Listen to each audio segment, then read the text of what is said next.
Bonjour à toutes et à tous les gars, j'espère que vous allez tous très bien. Moi en tout cas ça va nickel, aujourd'hui on a un marché crypto assez décorrélé, comme vous pouvez le voir on a quand même le Bitcoin qui pump et pas mal d'altcoins qui dump. Notamment le Solana qui perd 7% sur 24 heures, c'est énorme. Surtout pour un week-end, en général le week-end il n'y a pas énormément de volume car les marchés traditionnels sont fermés et donc les liquidités ne sont pas sur le marché, donc en général le week-end c'est un petit peu plus calme. Là en l'occurrence on a quand même un marché assez agité, même si voilà on n'a pas des énormes mouvements, des énormes structures qui sont en train de se réaliser. Mais je pense qu'on est en train de préparer un petit peu la semaine prochaine. Dans cette vidéo, on ira voir bien évidemment le Bitcoin, le Solana, on ira également voir le FET. Je vais vous partager un nouveau scénario possiblement et une nouvelle zone d'achat sur le FET. Enfin du moins c'est une zone d'achat que je vous avais déjà partagée précédemment, mais je vais vous la repartager, c'est une zone un petit peu plus basse qui peut être plutôt intéressante, on va revoir un petit peu l'analyse. Dans tous les cas, on arrive sur des zones très intéressantes sur pas mal de cryptos. Maintenant, je pense réellement que le Bitcoin va pouvoir retracer encore un petit peu, peut-être un peu avant le halving.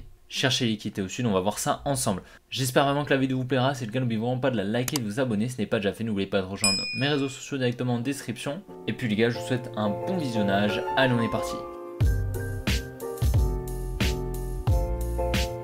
Voilà, sur Bitcoin, on est globalement sur le même niveau qu'hier, comme vous pouvez le voir, on était un petit peu plus bas, on était environ ici. Donc on avait pas mal de liquidités ici. On est venu donc chercher ce high juste ici, mais on est venu créer une résistance comme on peut le voir juste ici, on a des equal high. Donc en fait ça c'est deux highs qui sont au même niveau, ici ainsi qu'ici. Et en fait ça crée de la liquidité juste au-dessus parce que pour la dumb money, ici en fait on a une résistance. Et donc elle vient placer ses stop loss juste ici. Et pour la smart money, c'est pertinent parce qu'elle vient récupérer, elle va venir récupérer je pense ses liquidités. Maintenant comme on peut le voir, on est quand même sur pas mal de structures qui se suivent comme ça où on accumule en fait les liquidités et les stop loss sous chaque lot. D'accord, donc je pense clairement qu'on va venir les chercher à moyen terme. Maintenant est-ce qu'on va y aller maintenant? C'est pas si simple de le savoir. Pourquoi? Parce qu'ici on a, comme je vous l'ai dit, cette résistance. Donc il serait possible qu'on vienne la liquider pour ensuite venir chercher toutes les liquidités qui sont au sud. En lower time frame, on voit quand même ce qui pourrait s'apparenter à une distribution avec ici une création d'une résistance, même une trendline comme ceci qu'on vient liquider ici avec le mouvement Uptrust. Donc voilà, on aurait le Buy Climax, l'Automatic Rally, une trendline range qui passerait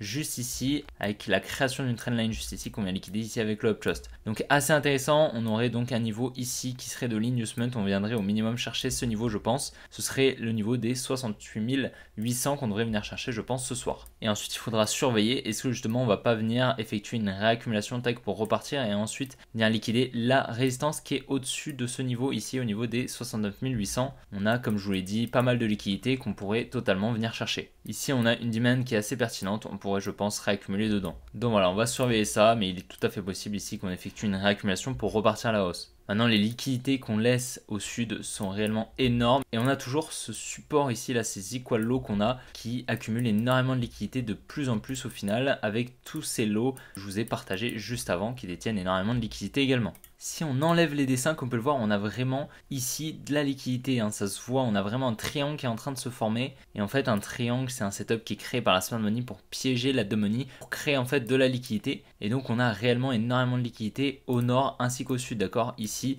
ainsi qu'ici sous ces lots qui tiennent depuis plus d'un mois. Donc voilà, je pense clairement que ce niveau ici va être récupéré avant de venir effectuer un plus gros mouvement haussier, clairement. Je vous l'ai partagé déjà depuis plusieurs jours, mais vraiment ce niveau ici, le niveau des 50 000 $, c'est pour moi de l'inducement, on devrait je pense venir le chercher. Maintenant on n'est pas du tout à l'abri de venir effectuer un plus haut une première fois pour ensuite venir chercher le low, d'accord, c'est tout à fait possible. Là en plus on est sur une dynamique assez haussière en créant un petit peu de liquidité ici, donc il serait réellement possible, d'accord, qu'on vienne chercher un nouvel ATH, tac, venir chercher liquidité et ensuite venir chercher le low ici, par la suite réaccumuler, repartir à la hausse. C'est quelque chose également qui est possible, il va falloir surveiller ça dans tous les cas, mais je pense clairement pas que ces liquidités au sud là, on va les laisser avant de continuer, d'accord, c'est quelque chose qui est possible, mais en termes de probabilité, on a quand même plus de chances de venir les chercher avant de repartir à la hausse. Donc on va surveiller ça bien évidemment. Sur le Solana, les liquidités sont encore plus flagrantes. Comme on peut le voir, je vous les ai matérialisées ici par ces droites roses. On a vraiment énormément de lots avec des petites mèches comme ça, donc qui matérialisent en fait une très jolie résistance qui serait comme ceci.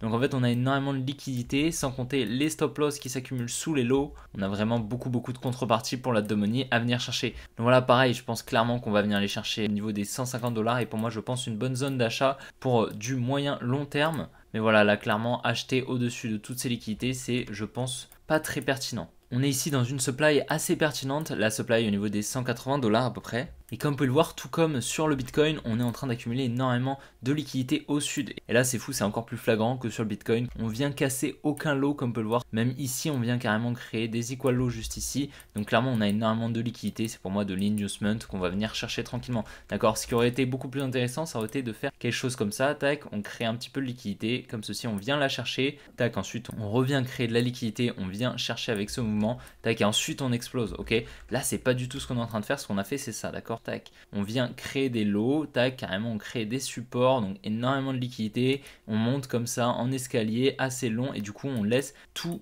les stop loss qui sont sous les lots, on vient rien chercher. Donc en fait, en général, ce qu'on fait, c'est qu'ensuite on va distribuer assez haut et ensuite on va venir chercher toutes les liquidités. On va avoir une cascade de liquidation et à ce moment-là, on va avoir une grosse accélération baissière. D'accord, c'est en général ce qui se passe. Donc ça m'étonnerait vraiment pas que lorsqu'on va trouver le point haut de cette structure, ça pourrait totalement se trouver ici, étant donné que là, comme vous pouvez le voir, on vient chercher pas mal de high juste ici. Donc on pourrait avoir une distribution ici. Maintenant, comme vous pouvez le voir, on crée quand même un petit peu de liquidité. On pourrait venir passer dessus pour ensuite repartir. C'est quelque chose qui est possible dans tous les cas. Là, le mouvement baissier qu'on aura, on devrait avoir une grosse accélération baissière. On devrait avoir une grosse bougie rose juste là en tout cas. On verra ça, mais dans tous les cas, c'est clairement ce que j'attends. On devrait avoir une grosse accélération avec en plus les liquidités juste ici. C'est vraiment assez pertinent. Voilà, si j'ai un setup qui se présente à moi assez high probability, donc avec des hautes probabilités d'exécution d'un biais baissier, donc une jolie distribution avec une confirmation et un changement de structure, ce serait tout à fait pertinent de prendre un short pour spéculer justement à la baisse sur ce gros mouvement baissier qu'on devrait avoir qui devrait être assez volatile. On va bien évidemment surveiller ça dans tous les cas, comme vous le savez, c'est cette demand qui nous intéresse actuellement. C'est notre target à court moyen terme.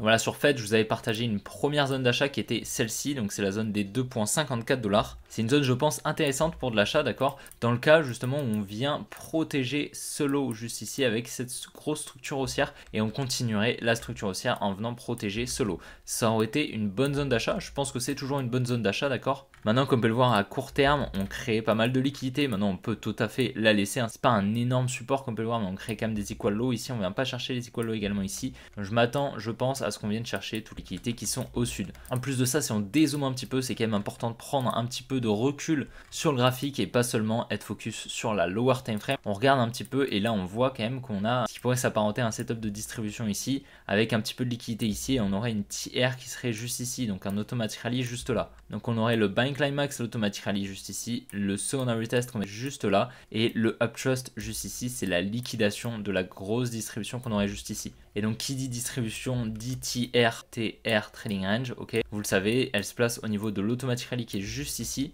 Et qui dit trading range dit inducement, donc ça veut dire niveau de liquidité ici assez important qu'on viendrait chercher avant tout mouvement haussier, avant une réaccumulation, d'accord? Donc on attendrait cette tiers qui serait au niveau des 2,15 $ et on aurait donc un deuxième point d'entrée intéressant sous cette tiers ici, donc ce serait cette demand qui serait, je pense, assez pertinente. C'est une demand que je vous avais d'ailleurs partagé précédemment, je vous avais partagé donc ces deux points d'entrée qui étaient, je pense, intéressants. Et donc maintenant, une fois qu'on a rempli les ordres d'achat ici, on pourrait se concentrer sur cet ordre d'achat ici qui serait environ aux 2 $, d'accord? Donc on aurait une grosse zone de liquidité sous ce lot juste là, donc énormément de contrepartie pour la smart money qui lui permettra potentiellement de réaccumuler et repartir à la hausse. Donc nous on va surveiller ça, mais il serait, je pense, extrêmement intéressant de venir chercher cette petite trendline ici avec pas mal de liquidité. Dans tous les cas, on aura donc un point d'entrée intéressant, je pense, ici. Si on y revient, ce serait tout à fait pertinent. On reviendrait également dans ce bloc institutionnel baissier qui permettrait donc de venir effectuer la mitigation, réaccumuler tranquillement, tac, et ensuite repartir. Ça pourrait être dans cette domaine, mais on peut bien évidemment descendre un petit peu.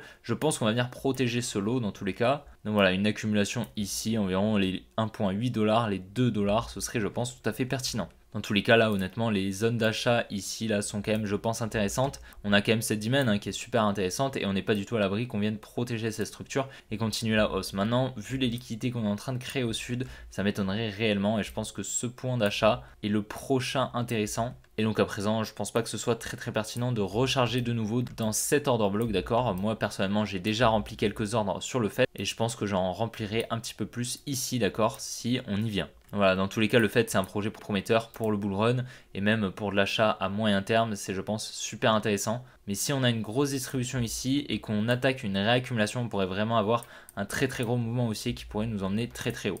Et donc voilà les gars, j'espère vraiment que la vidéo vous aura plu. Si c'est le cas, n'oubliez vraiment pas de la liker, de vous abonner. Si ce n'est pas déjà fait, n'oubliez pas de rejoindre le canal Telegram ainsi que le groupe Telegram directement en description, ainsi que de me rejoindre sur mes autres réseaux sociaux directement en description également. Voilà, honnêtement, on va avoir des très très jolis points d'entrée, notamment sur les crypto AI, il va falloir les saisir parce que je pense clairement que les crypto AI vont pouvoir exploser durant l'année et durant la suite du bull run. Le Bitcoin et le Solana sont pas forcément sur des points de top, mais on s'attend quand même à moyen terme à un mouvement baissier plus ou moins important. Et donc je pense que des points d'entrée sur ces cryptos pourront justement se présenter un petit peu plus tard à nous. N'oubliez vraiment pas de lâcher votre petit like les gars, ça m'aide énormément. Et puis les gars, on se retrouve demain pour une prochaine vidéo comme d'habitude. Allez, ciao les gars.